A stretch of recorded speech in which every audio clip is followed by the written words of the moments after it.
नमस्कार। श्रीमती मोहरी देवी तापड़िया कन्या महाविद्यालय जसवंतगढ़ के इस यूट्यूब चैनल पर मैं प्रवक्ता हनुमान शर्मा आप सभी विद्यार्थियों का हार्दिक स्वागत और अभिनंदन करता हूं।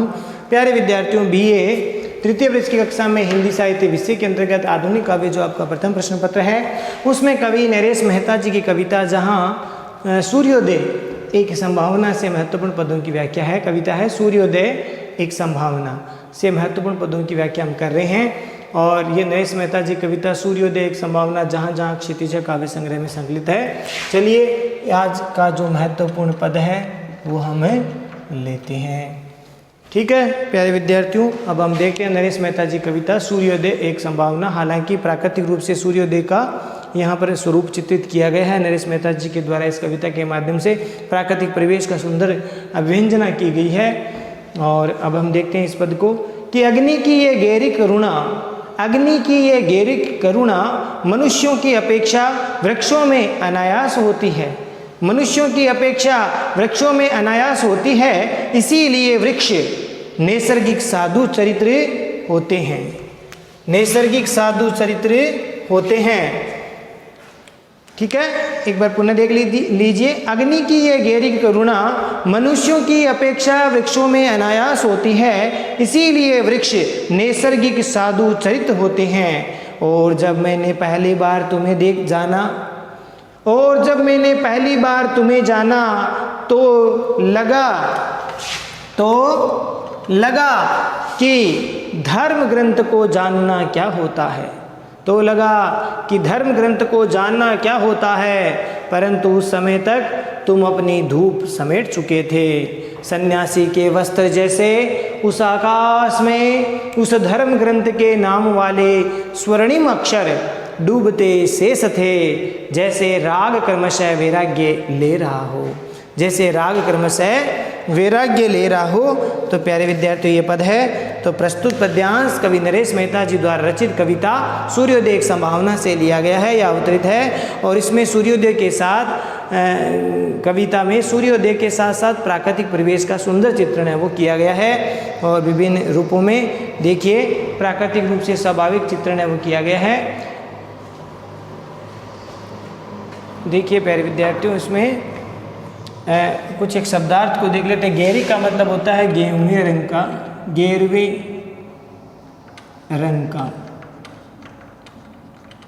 करुणा दया, मनुष्यों की अपेक्षा वृक्षों में अनायास यानी बिना प्रयास के ही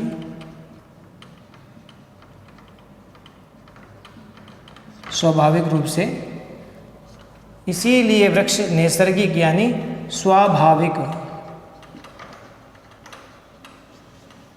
स्वाभाविक या प्राकृतिक रूप से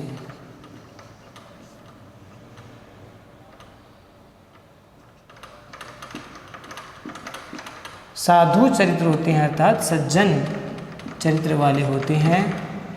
और जब मैंने पहली बार तुम्हें जाना तो लगा धर्म ग्रंथ को जानना क्या होता है, परंतु उस समय तुम अपनी धूप समेट चुके का मतलब होता है अस्ताचल की ओर जा चुके थे या अस्त होने वाले थे,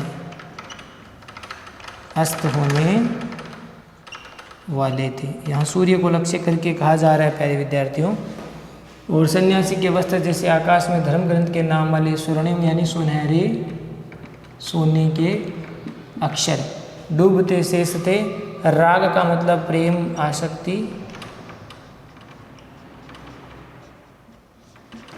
वैराग ले रहा था, वैराग्य। अब देखिए इसका अर्थ हम पढ़ते हैं कि अग्नि की ये गहरी करुणा मनुष्यों की अपेक्षा वृक्षों में अनायास होती है, इसीलिए वृक्ष नैसर्गिक साधु चरित्र होते हैं। कवि यहाँ पर नरेश मेहता जी कह रहे हैं, जो कि नरेश मेहता जी प्रयोगवादी कवि हैं।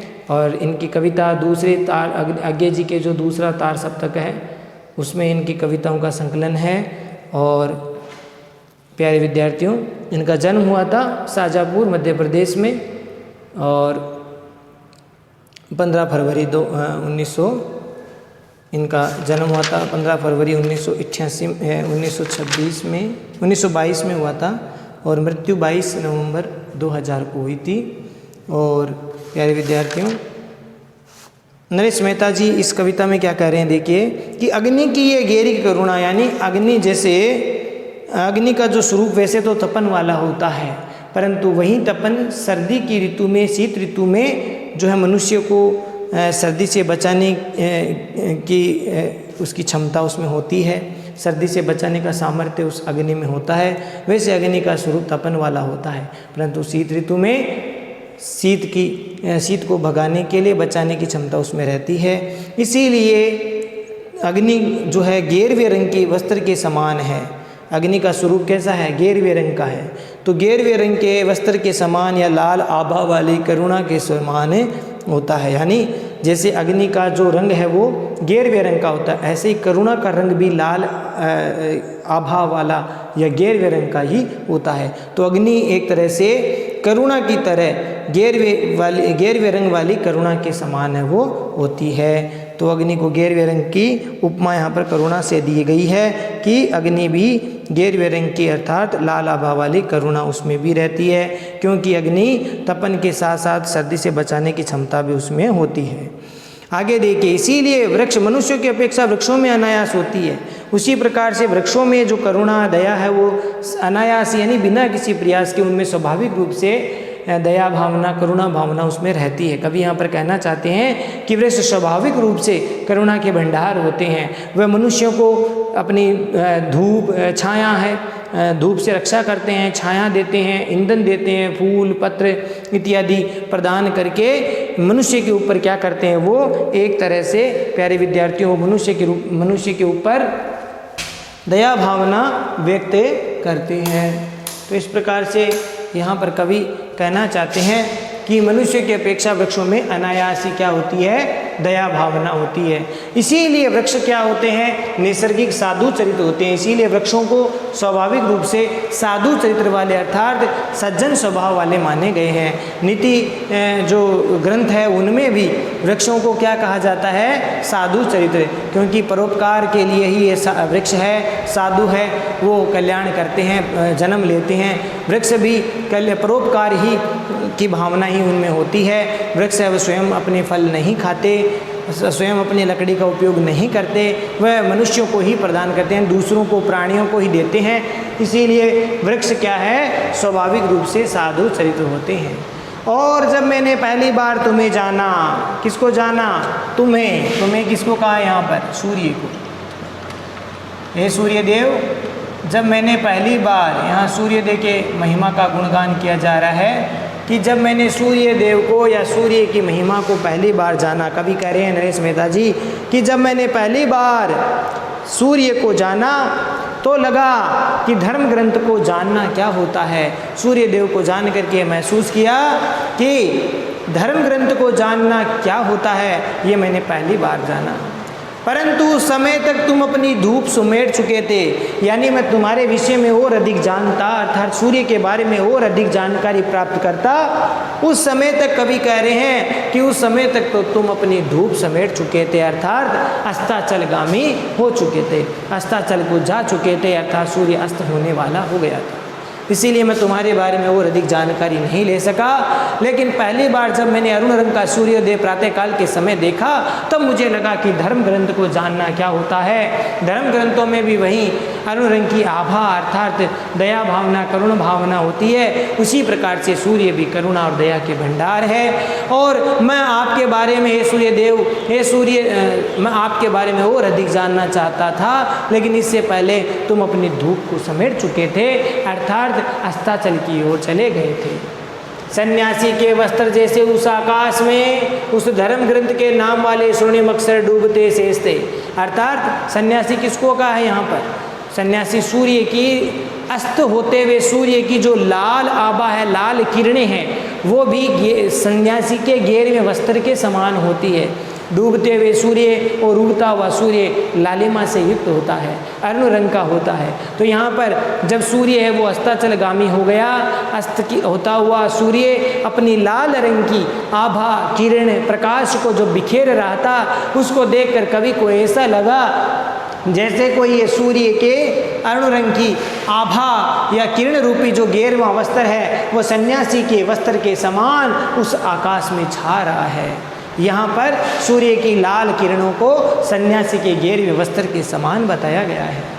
और उस समय उस धर्म ग्रंथ के नाम वाले स्वर्णिम अक्षर डूबते से थे और सूर्य देव जैसे डूब रहे थे, अपनी अरुण छटा अरुण किरणों को बिखेर रहे थे। उस समय मुझे ऐसा लगा कि जैसे धर्म ग्रंथ के नाम वाले सुनहरे अक्षर है वो डूब रहे थे, स्वर्णिम अक्षर है वो रेखांकित करके अब डूबने वाले थे, डूबने में शेष हो रहे थे। तो इस प्रकार से यहाँ पर सूर्य की किरणों को क्या कहा है? स्वर्णिम रंग के अक्षरों को, तो अक्षरों से इसकी उपमा है वो दी गई है। तो प्यारे विद्यार्थियों यहाँ तक समझ में आ गया, सूर्य को क्या कहा गया है? स्वर्णिम रंग की किरणों से युक्त जो है प्यारे विद्यार्थियों अक्षर कहा है, सुनहरे अक्षर हैं जो कि डूब रहे हैं और अपनी छाप वो छोड़ रहे हैं आकाश में। ठीक है, तो इस प्रकार से प्यारे विद्यार्थियों अब डूबते हुए धार्मिक आस्था के जो स्वर्णिम अक्षर है वो अब डूब रहे हैं, शेष बच रहे हैं, ऐसा डूबने ही वाले हैं। और जैसे राग कर्म से वैराग्य ले रहा हो और उस सूर्य की किरणों को जो लालिमा से युक्त है, उस किरणों को देख करके ऐसा लग रहा है कि जैसे कोई सांसारिक प्रेम और आसक्ति से युक्त कोई जन है, कोई व्यक्ति है, वो सांसारिक विषय आसक्तियों से ऊब चुका है और अब वह वैराग्य को धारण करने वाला है। तो इस प्रकार से प्रेम आसक्ति यानी राग कर्म से वैराग्य ले रहा हो, राग माने सांसारिक प्रेम आसक्ति है, वो अब क्या ले रही हो?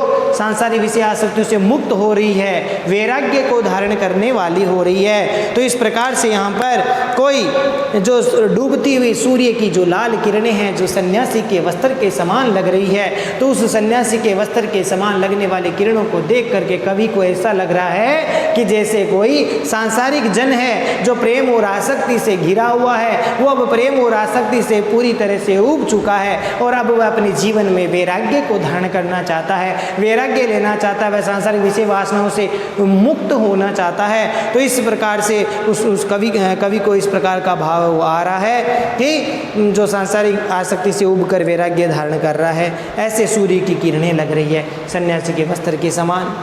और उस प्रकार से तुम भी अर्थात सूर्य भी अस्ताचलगामी हो रहे हैं, अर्थात अपना वैराग्य है वो प्रकटे कर रहे हो। सूर्य भी अपने लाल किरणों के द्वारा सन्यासी के वस्त्र, घेरवे वस्त्र के समान लग रही, आकाश वो लग रहा है और उस सन्यासी के वस्त्र के समान लगते हुए आकाश को देख करके ऐसा लगता है जैसे सूर्य देव भी वैराग्य को धारण कर रहे हैं, वैराग्य को प्राप्त कर रहे हैं। तो इस प्रकार से लग रहा है। तो बहुत सुंदर यहाँ पर उपमान दिए हैं प्यारे विद्यार्थियों, प्राकृतिक परिवेश का, वृक्षों को साधु चरित्र वाला बताया है और वैसे भी वृक्ष साधु चरित्र ही होते हैं, स्वाभाविक रूप से सबको देने वाले होते हैं, परोपकारी होते हैं, हितकारी होते हैं, कल्याणकारी होते हैं। वृक्ष स्वयं अपने फलों को नहीं खाते हैं, अपनी लकड़ी का, अपनी छाया का उपयोग स्वयं नहीं करते हैं, अपितु समस्त प्राणियों को देने वाले होते हैं। इसीलिए यहाँ पर वृक्षों को साधु चरित्र का है, अग्नि को भी करुणा देने वाली बताया है। हालांकि अग्नि का स्वरूप ऊष्मा प्रदान करने वाला, तपन वाला होता है, लेकिन वही अग्नि शीत ऋतु में जो सर्दी को भगाने वाली और मनुष्य पर कृपा करने वाले, दया करने वाली बन जाती है, तो वो भी करुण रंग की अर्थात गेरवे रंग की बन जाती है। वह गेरवे रंग की अग्नि भी करुणा का स्वरूप है। इस प्रकार से सूर्य को, जो सूर्य का इस प्रकार से अस्ताचल होना भी कवि को ऐसा लगा जब पहली बार सूर्यदेव को देखता है, सूर्यदेव को, तो सूर्योदय को देख करके ऐसा लगा कि धर्म ग्रंथ क्या होते हैं, धर्म ग्रंथ को जानना क्या होता है वो मैं समझ चुका था। विशेष वाले पॉइंट में आपको लिखना है, यहाँ पर कवि ने सूर्योदय और सूर्यास्त के जो प्राकृतिक स्वरूप है, प्राकृतिक दृश्य है, उसको लेकर के कवि की यहाँ पर अनेक भावना व्यक्त हो रही है, अनेक सुंदर सुंदर भावों की कल्पना सृष्टि है वो हो रही है। इसी प्रकार से नीति शतक इत्यादि ग्रंथों में भी वृक्ष को क्या बताया गया है, सज्जन प्रकृति वाला, परोपकारी बताया गया है और इसीलिए वृक्ष स्वाभाविक रूप से साधु चरित्र होते हैं। धर्म ग्रंथों से ज्ञात होता है कि सूर्य की महिमा क्या है। धर्म ग्रंथों में सूर्य की महिमा का अनंत वर्णन किया गया है, बहुत वर्णन किया गया है। सूर्य भी संसार के कल्याण के लिए ही प्रकाशमान होता है। सूर्य स्वयं प्रकाश का उपभोग नहीं करता, अपितु सूर्य का प्रकाश समस्त प्राणियों को, समस्त संसार को, सृष्टि को चलायमान, गतिशील करने में सहायक होता है, प्रकाशमान करने में सहायक होते हैं। तो इस प्रकार से सूर्य भी कल्याणकारी है, इस प्रकार से वह सदैव गतिशील रहता है। अलंकारों की बात करें तो उपमा रूपक, उत्प्रेक्षा और साथ ही साथ प्यारे विद्यार्थियों मानवीकरण किया गया है प्रकृति का, तो मानवीकरण अलंकार है। तत्सम तद्भव शब्दावली से युक्त रचना है। कल्पना जो शीलता है कवि की, भावुकता है वो सशक्त, कवि की जो कल्पनाशीलता है, भावाभिव्यक्ति है, उसकी सशक्त अभिव्यंजना इसमें की गई है। शब्द योजना या शब्द चयन भी बड़ा प्रशंसनीय है कवि का। कितना सुंदर वृक्षों को नैसर्गिक चरित्र, साधु चरित्र बताया है, अग्नि को करुणा वाला बताया है, और अस्ताचलगामी सूर्य को संन्यास लेने वाला, वैराग्य लेने वाला बताया है। तो बहुत सुंदर यहाँ शब्दों का चयन भी किया गया है, भावों की अभिव्यक्ति बड़ी प्रखर है। तो आशा करता हूँ प्यारे विद्यार्थियों पद आपको ठीक से समझ में आ गया होगा।